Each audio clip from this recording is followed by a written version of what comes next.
जाके रे यारवा साधु बनब मठ पे जाके रे यारवा मोरा प्यारा बारा बादा हो गईल उतपिया के सवाद हो गईल साधु बनब मठ पे जाके रे यारवा साधु बनब मठ पे जाके रे यारवा मोरा प्यारा बारा बादा हो गईल उतपिया के सवाद हो गईल मोरा प्यारा बारा बादा हो गईल उतपिया के सवाद हो गईल।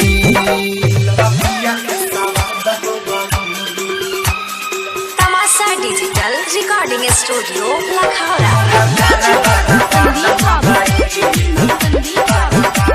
आप सुन रहे हैं एजी एंटरटेनमेंट की धमाकेदार प्रस्तुति।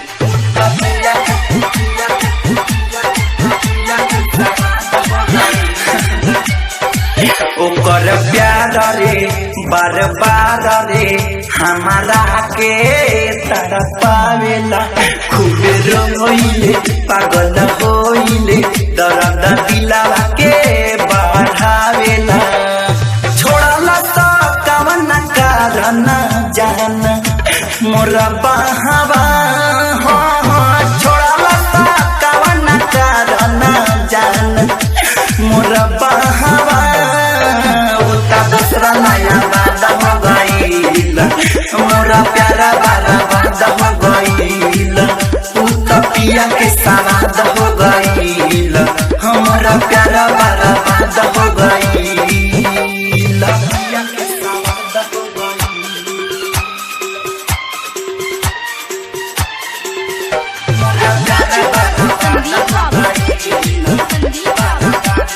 आप सुन रहे हैं एजी एंटरटेनमेंट की धमाकेदार प्रस्तुति।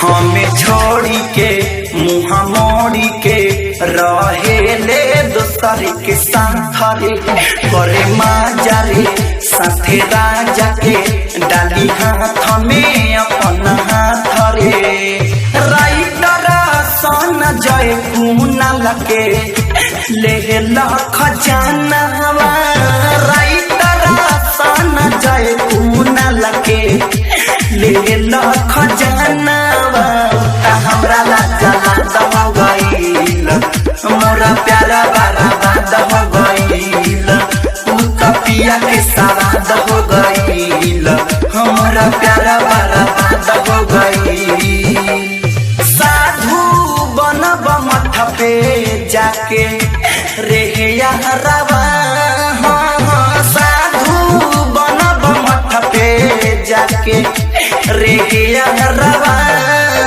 मोरा प्यारा बारा बादा हो गईल उतपिया के सवाद हो गईल मोरा प्यारा बारा बादा हो गईल उतपिया के सवाद हो गईल।